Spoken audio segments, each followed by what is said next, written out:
Hey, this is Chantal Girardi from Online Business Marketing, and today I'm super excited to be going over working bees with you. Every single time I say working bee, like have a working bee, people go, what is that? And in fact, this morning I had an interview with two Australians and one Filipino virtual assistant. They were interviewing them today to work for them, and they were wondering how they were going to address a skill gap that this particular new virtual assistant has. And I was like, working bee, working bee, working bee. And they're like, what the hell is that? So anyway, I'm going to go over today working bees, why they're so important and how you can actually use them inside your business. They are seriously a productivity hack. It's like a get shit done hack. It really, really is, and it works. It works for solo business owners. It works for business owners with their virtual assistants, but it also works with virtual assistants and virtual assistants working together as well, collaborating. So I'm going to give you some practical examples as well of how you can use that across the 6 key areas in marketing, which are Google, website, lead generation, social media, email marketing, and partnerships. And I'll show you exactly what you should be focusing on in doing them and what the benefits of it is. If you're wanting to actually get shit done, hope YouTube's going to allow me to actually put this up. If you actually want to get stuff done, the reality is that a lot of the time we can strategize, we can take notes, we can think about doing things, we can put it on a to-do list. But unless you're actually having that accountability session of sitting down and getting it done, it may never get done. And there's definitely it is definitely beneficial doing it in the form of a working bee. So a working bee is a scheduled collaborative session where people will come together virtually or in person to focus on an action. Okay, it's not a discussion session, so you're not going in there. It's not a strategy session. A strategy session is when we're brain dumping ideas, and we're thinking about ideas and we're coming up with ideas. It's a creative session. A working bee is we're going in and we're gonna get shit done. It's like, and we're either gonna do it together to benefit from each other's skills, or we're going to do it just as an accountability session, or we're going to do it because maybe you've got another virtual assistant or business owner that needs to actually learn that process. So working bees are absolutely amazing. Your progress will be a lot faster. Your communication will be clearer, and there'll be a drastic improvement in it, and you'll also have better outcomes. Now, we've got a couple solo business owners here as well who don't have virtual assistants, and I want to say this. Business owners can have a working bee with other business owners. So either you can find somebody that is in your industry and you can say, hey, fellow kinesiologist, can we sit down once a month? Could we do a working bee where you work on your website, I work on my website sales pages, and we actually get stuff done?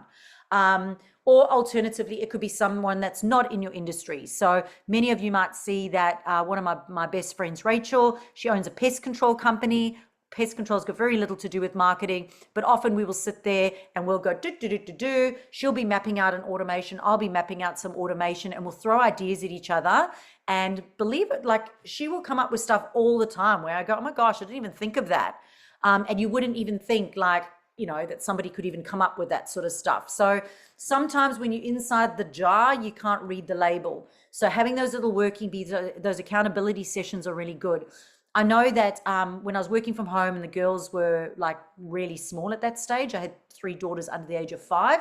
And when I was working from home, it was really hard to get stuff done. So often I'd get like a friend to come and watch them, or they'd go and have like a play group or something. And then I would go away, sit at a coffee shop and work by myself for a while. But when you work by yourself, sometimes you go into like la la land and you're like looking at the other person working over there.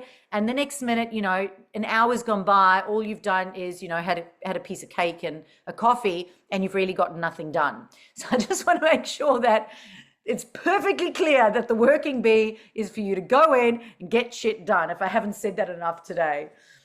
Because your task and your list can pile up. Okay, pile up, pile up, pile up. In fact, Sharon's not on this call right now, but Sharon's in New Zealand. And what Sharon does, and I love this, she goes away on holiday to have a working bee. So she will actually take herself away, and actually, Diane, I could see you doing that. Take yourself away from everything and go in there and go and like nail that to-do list. Okay, you'll often hear people doing that when they go make a website. They'll go away for a weekend and map out the whole website. People who write a book will go away for a week and write a book. I actually saw somebody recently, they went away to an island for a week to write a book. So, a working bee is to go, and the intention is to actually get something done, to achieve something, to finish it at the end. So first, we're just going to start about the 6 marketing tactics that I always talk about. We'll start with number 1, which is Google. So if you've got SEO to do, and you've got your Google My Business, and you've got your reviews to do, you could have a working bee around, auditing your Google My Business profiles. So some of you might be going, well, why? Well, maybe you've got a social media manager, maybe they're updating and putting the content in there. Maybe your digital marketing manager, they going in and they putting in the SEO. You've got to make sure that at some point you have a working bee and you have a conversation about what are you doing, what am I doing, and what can we do together better so we can have an understanding of it. And that's why today, for our live audience, you guys are going to be getting a roles and responsibilities framework or list for your business. That will come to you on Thursday. So for example, if you're writing SEO blogs, maybe you've got somebody who's writing the SEO blog and doing the emails, and then maybe you've got somebody else who's doing the social media.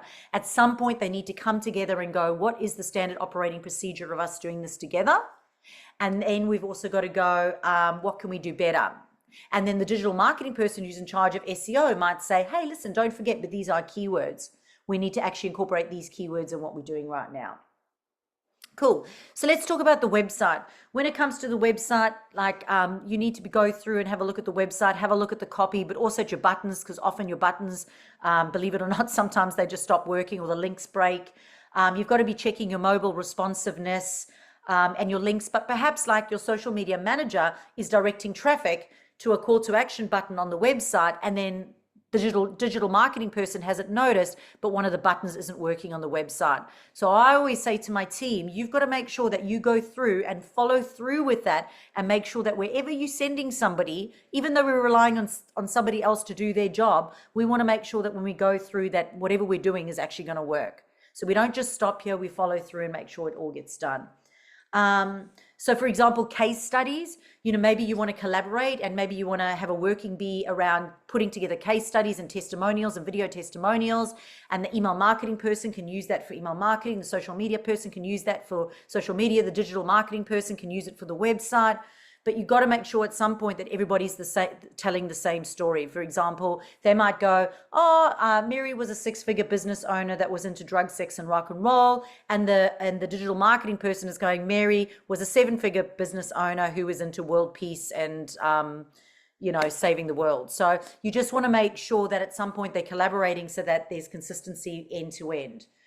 When it comes to lead generation, making sure that all your lead generation funnels are done. We do this on one sheets, making sure that the one sheet is cohesive, but remembering that the digital marketing person is setting up the funnel and the automation and the timing and the subject lines and all the emails. But the social media person who's doing the marketing and the front end, they're doing all the traffic, the content, and build know, like, and trust to send people to the lead magnet. So you want to make sure that there's connection between there, that there's no disconnect. And this is why, to tell you the truth, when I was a solo business owner, marketing was so much easier because you didn't have 3 people managing your marketing. So there was less room for error, because whatever we'd get the content right in the front end. Usually where I'd fail is the back end. That's why my first VA hire was back end. It was like fixing up the automations and stuff like that. But you've got to make sure, as I said, that there's a follow through principle and everybody's doing the same thing. Number 4 is social media. So maybe they want to have like a batch content creation session. So for example, I'm doing a webinar at the moment. For the webinar, I'm going to need a Zoom banner graphic. I'm going to need a Facebook banner graphic. We're going to need Instagram tiles for the promo. Who's going to do that? Who's going to do the resizing? Who's going to make sure that it's consistent across all platforms, from email to the website to Zoom to social media? So again, a working bee is everybody sitting down, communicating and going, what are we going to do and how can we do it better? Email marketing as well. It's just so important that there is absolute consistency from the brand message from the front end to the back end. So making sure that when you are working together that you do that. But then also looking at those, for example, your email marketer might be looking at the open rates and the click-through rates And we know open rates are subject lines, click-through rates or call to actions. So the email marketing specialist is looking at that. The person on the front end, they've got to look at how many people are actually coming into the email marketing, actually subscribing and coming into the emails. And then it's like, well, if there's only a few coming through, then obviously I need to change my language over here in order to get them through. Or if there's only a few click-throughs and subject lines, open rates and click-throughs are few, then it could be the case of, is our language not compelling? Are we actually getting the wrong people from social media? So we got to make sure that the two people are talking, and Working Bees is a great time for that. Looking at the data, but also getting the stuff done. So why is it so important for Working Bees? Well, firstly, it gives you real-time feedback. I don't know about you, but sometimes sending 20 emails backwards and forwards can do my absolute head in. It's just easier to go, let's jump in a Working Bee and let's just get it done, because this is taking both of our time and nothing's happening. It's just not getting done because I'm doing feedback through project management systems or through emails or through Slack. And sometimes it's like, you know what? There's a misunderstanding here. Let's just do it together. And then you're getting real-time feedback. You're getting it done. It's building confidence in each person, and we're making sure that we fully understand the person. It's just so much quicker. But also, you can also encourage people then in a Working Bee to problem solve. So you might be sharing your problem solving tactics with them, and they'll be sharing their problem solving tactics with you. That's it. My hands are so dry. I can't even turn the page. Cool. So when you have Working Bees with business owners, as I said, this is usually when business owners are really lonely, and they might procrastinate, and they're sitting at home. And when it comes to doing the tough things they don't like to do, they'll go, oh, you know what? I better go change my bed linen. It's a good day for that today. I'm going to go change my bed linen instead of, go and map out the back end of that funnel. Whereas a Working Bee, especially if you've got it in a routine, if it's in a structure and you're meeting with someone. So for me, I like to do it on a Wednesday afternoon with my team. That way we've got our Monday planning session, our Wednesday Working Bee, and we've got our review session on a Friday. It means that I feel like I'm fully supporting my team. And then when I step out, I can fully trust everything's getting sorted, right?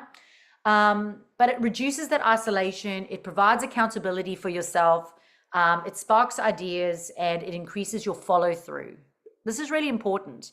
Follow through is so important. It's one of my favorite F words. It's always follow up and follow through. They are two of the most important F words for when it comes to actually making money. And that is so important. And these Working Bees, especially if they're at a structured time, are absolutely amazing. If you say, for example, I don't know, I've got a website sales page that needs to be done by next week, and you keep like putting in your diary, and just, the day before you'll suddenly rush and you'll go spit it out and you haven't done it thoroughly. But if you go put it in your diary and then you go and meet a person as well to do it, guess what? You're a lot more likely to do it. That's why people have gym training partners. That's why people swap their food diaries with each other. The skinniest I ever was, I'll share the story with you. I was dating, when I was much younger, dating this junior bodybuilding champion, and he would always swap food diaries with me. Well, if someone else is looking at it and someone is checking in with you every day, you make damn sure that you're getting it done, right? And it just makes it easy. So it's something to do with that accountability, which is super awesome. So when it comes to Working Bees with teams, with VAs and other team members, this can often happen if it's virtual assistants that are offshore and in-house, or even two offshore and they're not in the same location. It's a great opportunity for them to share knowledge, reduce bottlenecks, improve processes, and really build a sense of team. At the moment, I'm busy recruiting a virtual assistant in the Philippines, and they specifically asked for it to be from an agency that we got the other person from, because they want them to actually sit together and work together, because one's going to be responsible for appointment setting and sales, and the other one's going to be responsible for lead generation. And I said to them, I think that's a phenomenal idea, because at least these guys can now chat, and they can talk and they can collaborate. Hopefully not too much chin wagging, but we'll monitor that. So how do we align social media it's about aligning social media and the digital marketing team. So again, I just want to say this. You want to make sure that your message is not getting diluted. Your message is so important. Effective communication to qualify your customer and convert them is so important. If your message is diluted, it will not work. It has to be cut through, meaning that there has to be consistency. So that working bee is so important because it's just literally drumming it into people all the time. Not only that, but then you could get your timing off. So for example, let's say the virtual assistant who's generating leads for the webinar is generating all these leads for the webinar, but the email marketing person has got the timing off on the nurture sequence when they opt in, and now they all miss the webinar. And that's because there hasn't been that collaborative time where they could communicate. Funnels will obviously not flow, and leads can fall through the crack. And this is really important. It is much better to follow up and follow through with a lead than it is for you to go and find a new lead. Following through and following up, you're never going to get clients. I'm telling you that right now, because it doesn't matter how many leads you get. If you don't follow up or follow through, you're not going to get them. People just to buy straight away. And I can tell you right now on this call, everyone here has got a long lead. Everyone on this call has got a long lead funnel. No one on this call here today, not one of these businesses, somebody would just buy without having a conversation or without having a few emails. Not one person on this call. So that should actually make you feel damn good, because you're like, I'm not the only one. I'm not alone in this. Everyone's the same. So fortune is in the follow-up. So you can keep going and getting new leads. I used to make a rule. I'm telling Diane this one because this is a good Diane story. I used to go do a lot of networking. I probably did about 5 or 6 hours a week of networking. And one day, one of my friends said to me, you do so much time, like you spend 5 to 6 hours a week of networking. Like, do you generate any leads? And I went, yeah, normally about 3 to 5 leads at each of these events. And they said, well, how are you following up with, if you're going to 5, and let's just say minimum you get 3, how are you following up with 15 leads a week? And I went, oh. And I went, no, I just go the next week and I just go get another 3 leads. I'll get another 15 leads, but now I'm not following up with those leads. So I made this rule, and the rule was that only when I followed up with those leads, if I put them on a leads tracker, and I followed up with those leads at least 5 times. It used to be 3 times. My new rule is now follow up 5 times, just to check in with them. Else you have not seen that lead through. And it can take me months before a client actually converts. So it's super important. And you build a better feedback loop. So even though we're using project management systems, we've got the planning session, we've got the review session, the fact that you're sitting down and communicating and there's a two-way conversation and you're doing it live in real time gives you a great, great feedback loop. Okay. Oh, no, where's this one? Sales and marketing team. So important. The sales and the marketing team have got to talk. The example I gave you earlier of leads, the leads generation expert versus the appointment setter, and then we've got a closer as well. They have got to have working bees to talk about what's happening so that we can make sure that there is absolute consistency from end to end. Can you imagine if somebody goes and generates leads for somebody that wants to, I don't know, buy bees? The appointment setter, when they get there, is not about buying bees. It's about making honey. And the conversion person is I just want your money, honey. At the end of the day, there's going to be disconnect. No one's going to make sales. They've got to be speaking the same thing so that you don't break that know, like, and trust.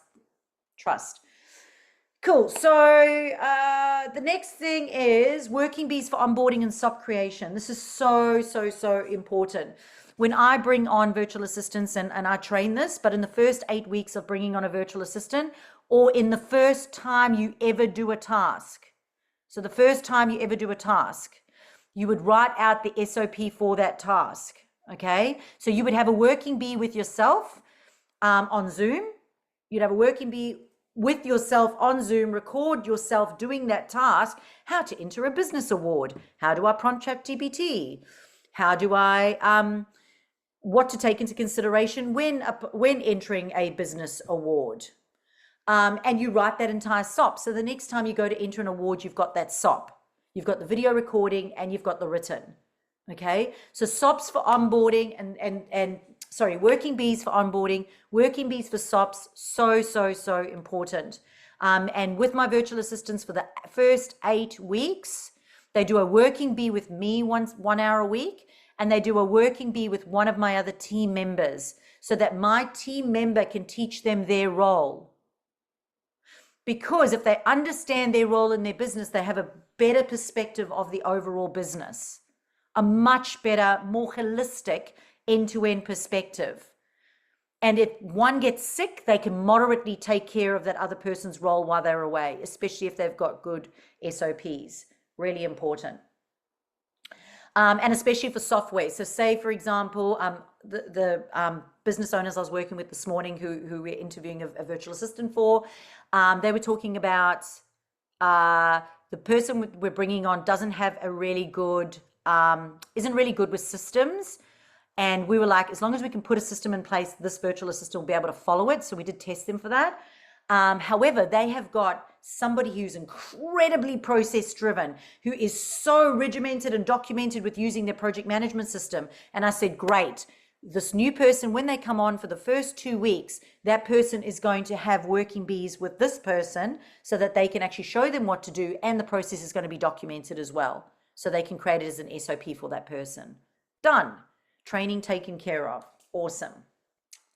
So we just got to make sure that you've got a clear goal for that working bee. What is the goal? What is the outcome that you're wanting to absolutely achieve by the end of that session? Maybe it's just going and cleaning up your SOPs. We've done that with our team where it's like, we had some SOPs here, we had some SOPs over here, and we're like, right, working bee, get together, go and put them all together, sort it all out. Some were saving it this way, some were saving it that way. Right, working bee, go sort it out, put it together. All right, so these are the benefits. Improved productivity. Who thinks here they get improved productivity if they had a working bee? A little accountability session. You would get things done and you'd get things done faster. You'd have increased confidence as well, because both of you will be learning from doing. Whoever you're with and you're doing it, you're learning by doing it. Better problem solving, because 2 heads are better than 1. As I said, I always get insight. Even though my virtual assistants, I've got a social media manager, a digital marketing manager, and an email marketing manager, right? Even though they have their strengths in their own particular roles, they have an understanding of each of their roles, and our meetings are all together so they understand everybody's roles. We often, when we have a problem, will ask, how can we solve this problem? And often one of the other VAs will speak into that other person's problem, and they will have a very valid solution. And as I said, my friend in pest control, we get together, we work, and we come up with ideas all the time. So really, really good. Deeper team connection. So it really does improve team connection from business owners to VAs, VAs to VAs, which is really good. For the business owner, it's really good to not feel isolated and to have that time outside of your office somewhere else, working towards a goal. And then more clarity and results. So especially, like I said to you at the beginning of today, before we start recording, I ask all the business owners to put in the chat box, what are you going to complete? What do you commit to completing by the end of this week? There's that accountability. Even just by writing it and saying it, now you've got this accountability for yourself. So for those of you who are watching on YouTube right now, if you haven't already, make sure that you subscribe in order to be a part of the live audience who are actually going to get an SOP on Thursday, a roles and responsibilities SOP. You do need to be part of the live audience. You can connect with us in the comments below.